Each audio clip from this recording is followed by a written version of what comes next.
Listen, I am not here to cause any drama. I'm not here to start any trouble. I'm not here to gaslight anything. I am not gaslighting anything. However, if you are from the 80s and the 90s, you know exactly what I'm talking about, especially if you live in Brooklyn, New York, and Miami, Florida. However, before I get to this conversation, let me state this.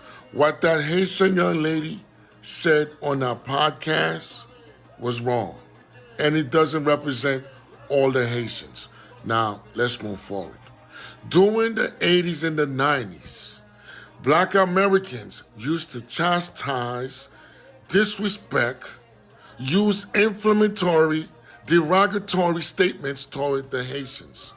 Who remember Haitian booty scratcher? Who remember HBO, Haitian body odor? Who remember Haitians go back home? Yeah, these are the things that Black Americans used to say to us. Who here went to Canarsie High School? Who here went to Canarsie High School and remembered Beat Down Fridays? Do you know what Beat Down Fridays was? Beat Down Friday was a day that Black Americans and the other kids put aside to hunt down Haitian kids and beat them up. Erasmus High School was terror for Haitian kids. Wingate High School was terror for Haitian kids. Everywhere in Brooklyn, New York was terror for Haitian kids during the 80s and the 90s. And now, y'all take a little BS clip from a BS podcast show that needs to be canceled because they gaslighting the culture, provoking people to act crazy, and y'all blowing it up out of proportion. But y'all don't remember what you guys did to us during the 80s and the 90s. Yes, we had to fight you guys every day. We had to fight Black Americans, Jamaicans, Guyanese, Belize, everybody was against us. Dominicans, Puerto Ricans. Once you Haitians, everybody against you. And guess what? We here. We're still surviving. And what? I'm not saying what that young lady said was right. I'm not saying what that Haitian young lady said on that podcast show was right. It was wrong. But yo, man, y'all got to check our history. Y'all have to know, listen, y'all were as bad as this young lady, if not worse. At least we're not fighting y'all. Y'all used to bring bats, all kind of shit trying to jump us. And we had to stand tall against y'all. Come on, man. Come on, man. Come on. Let's be for real now, man. Let's be for real. Now is not the time for the bullshit. Now is the time to put all our differences aside because we are dealing with an evil empire. And all of a sudden, everybody want to fight everybody. This is not cool. Y'all have to remember what y'all did too. Go back in history. History doesn't lie. And I'm out. And the cleaner had to go to the United States Embassy and find out that them people are coming out with your country. The government lied to us. That is an act of treason. And Andrew, Michael, boldness, and the president of the government must resign to go to prison for treason. Amen. And the cleaner had to go to the United States Embassy and find out that them people are coming out with your country. The government lied to us. That is an act of treason. And Andrew, Michael, boldness, and the president of the government must resign to go to prison for treason. Amen. Jamaicans are pissed that Haitians are coming to their country. They feel betrayed that their government signed this third country transit program behind their back. And this is only temporary. 14 days, no longer than 14 days. Or is it? Is there a loophole? Let's check this out. So the U.S. wants to deport the Haitians July 10th, because that's when they losing their status. So they set up this third country transit program with many countries. Jamaica is one of the recent ones, right? So the U.S. is funding 100% of all costs. They are funding the food, housing, security, and transport, while the International Organization of Migration manage the daily logistics in Jamaica. There's a strict cap. Jamaica will only accept maximum of 25 people every 2 weeks. Each person can only stay in Jamaica for a maximum of 14 days before being flown to Haiti. 14 days, no longer than 14 days, or is it? Because you know these immigration lawyers are pretty crafty. They're pretty crafty. They find loopholes. So once the U.S. flies a Haitian national onto Jamaican soil, that person falls under Jamaica law. Under the international treaties, they could immediately apply for asylum in Jamaica. If they do, Jamaican courts can legally block the U.S. from putting them on a plane to Haiti, freezing the deportation process entirely. Is that what y'all don't want to happen, for them to find this loophole? But I find it hypocritical, because what happened to out of many comes one people? What happened to we all came over here on the same ship but just got off on different stops? Now that the ship is pulling up to your country, you don't want the Haitians to disembark. So it's not okay for the U.S. to enforce immigration policy, but it's okay for Jamaicans to say, we don't want them, even if it's temporary. Because maybe the loophole might not work. They just don't want the possibility of any of that happening. Let me know what y'all think in the comment section. We have a president that hates immigrants. I'm just on TPS. I'm allowed to be here, but not for long. July, our temporary protected status ends, and I don't know what I'm gonna do. Yesterday, the fates of over 300,000 people residing in the United States was decided by the Supreme Court. The Supreme Court gave the Trump administration the green light to begin mass deportations of people who've been living and working legally in the United States for years, some even decades. I couldn't watch any of the proceedings or the disposition, or I couldn't watch any of that shit, because it's so easy for someone to distance themselves from human empathy when they're not the one going through the situation or they've never experienced it. It's hard for you to imagine. So let me help you a little bit. So I am one of the Haitians affected by this. I came to America when I was 4 years old. One of the, probably actually the very first clear memory I have was being on a plane to America and talking to my sister and us talking about what it meant for us to be going to America. We had different things that we debated. What would life be like? And I also remember throwing up in either the taxi ride or on the airplane. That was my very first memory.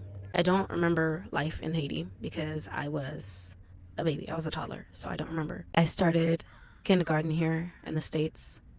I did all my grade levels here. I said the Pledge of Allegiance, learned how to speak English. I learned United States history like it was my history. Although I kept a very strong hold to my Haitian roots, I became American without even realizing it. Unfortunately, there was always something that separated me and everyone else around me. Me and all the other kids. There was something that I had to be worried about that they didn't have to. My family got TPS when it first came out.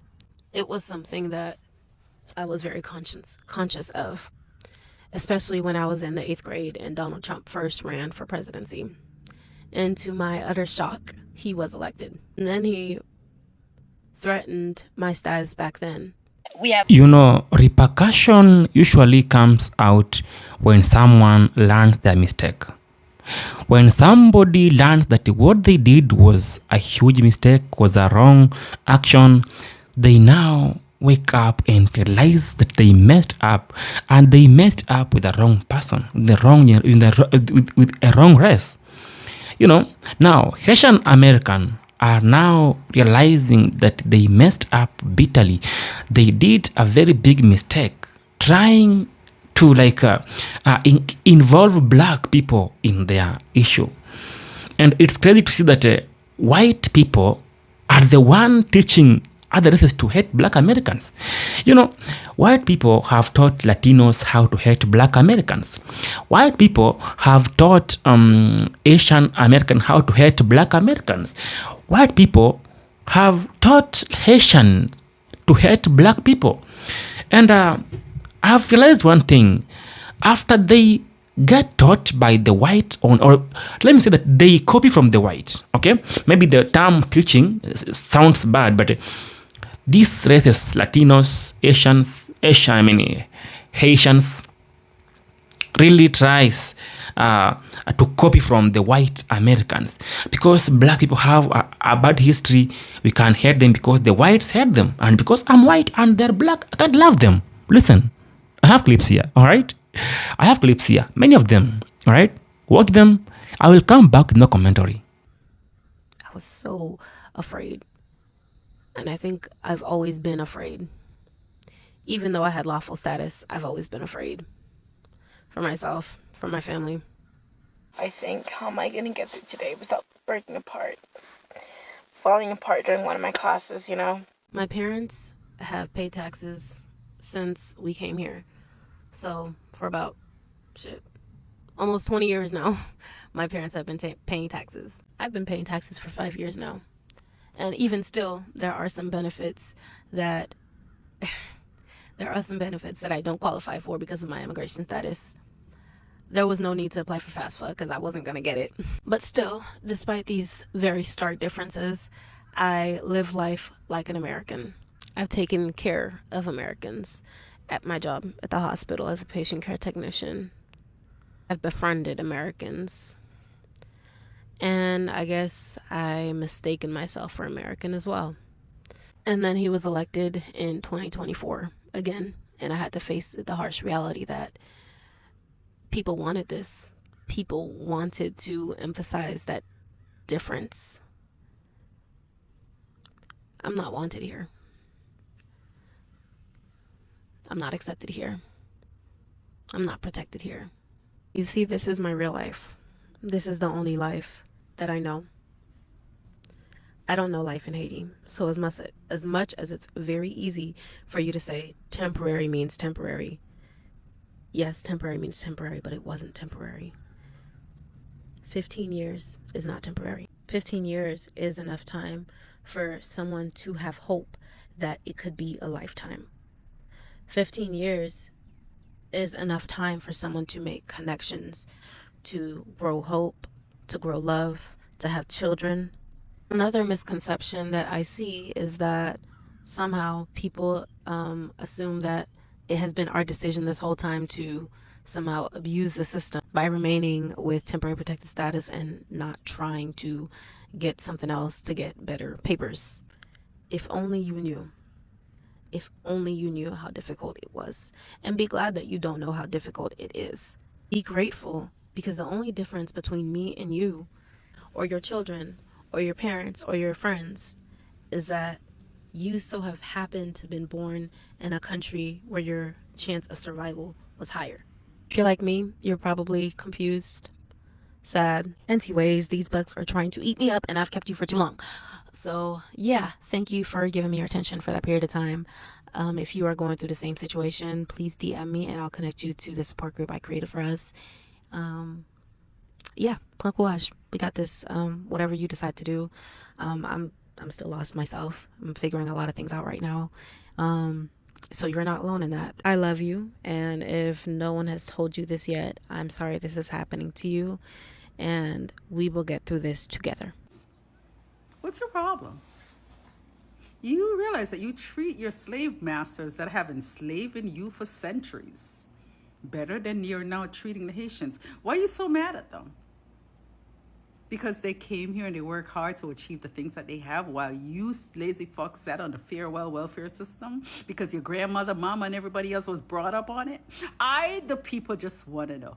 So sis went on a really hostile rant in her full clip, which was almost 5 minutes. I only took like a little bit of that segment because that's really the gist of what she's trying to say. But let me just respond very quickly. I understand that you're emotional. I understand that this is a tough situation to be in. I understand that there's probably some people making trolling comments and saying things that are inappropriate. But this concept that Black Americans are just living on welfare is just a fallacy. I mean, I just looked up Google, and 53% of Haitians are living on a major government assistance program to this very day. So we're 50% of our population is not on welfare, right? So, I'm not really sure where this jealousy is that you think that we have for you, and that goes for any migrant population. I don't really know. You don't have anything that we want. You don't have anything that we can't get, okay? If you really want to flex, then the real flex will be fixing your country. The real flex will be, since you have your own plot of land that is really for you, to actually fix that and actually make that into a paradise for you and your people, right? The real flex is not leaving your shit and then coming to somebody else's shit and trying to make a life in somebody else's shit that was already built up and is already set up for you to succeed in whatever way you see fit. Okay, that's not really a flex. We're at home. This is our home. So whatever the hell we choose to do while in our home is really our business. Okay, you are a guest over here. So let's just make that very abundantly clear. We don't have a reason to look at you with envy. Okay, no reason at all. None of you that come over here, especially all of y'all that's coming over here from these third world countries, you do not have anything that we want or that we need. Okay, so I don't know why y'all keep trying to address us.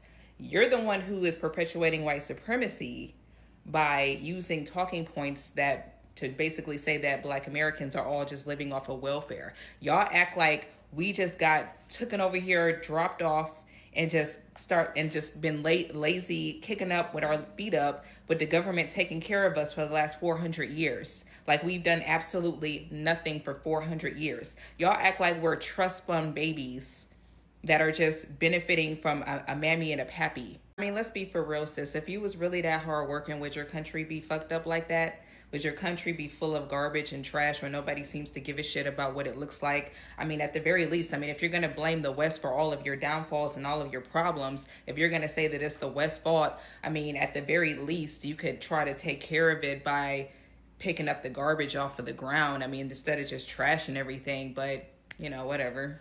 It melts my heart to see that Haitian people are now realizing that they made a huge mistake trying to disrespect Black Americans, learning that Black people are the founder of American everything.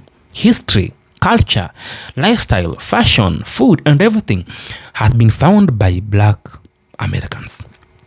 So when I see a Black person being respected, being stepped on by anybody that is a nobody, I feel like they are stepping on somebody who built what they have today, right?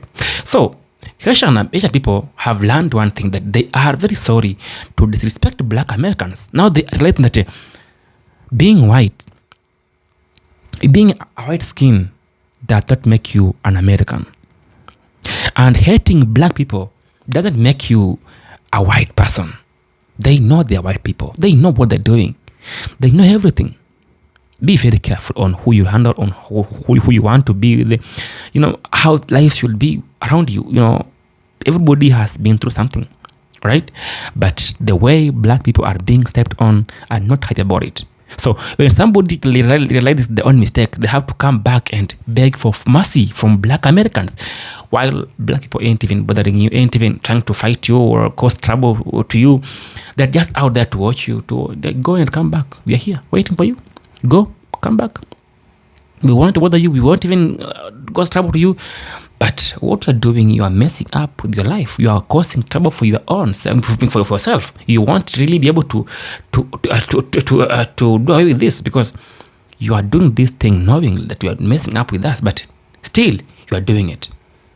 What do you want from us? We are quiet. We mind our own business. We're not bothering you, but you are dragging us into your issues. Why? Have we ever dragged you into our issues? Never. But if it comes to your, when everything turns bad on your side, you want to drag us in. And then when everything fades out there, you want to come back to us. Who are we? Tell in the comments. Who are we? Black Americans are the only people who can take things easy, forgiveness, and life has to move on. They have been through everything. They have endured a lot of things. I love you and I'm out. Peace be with you.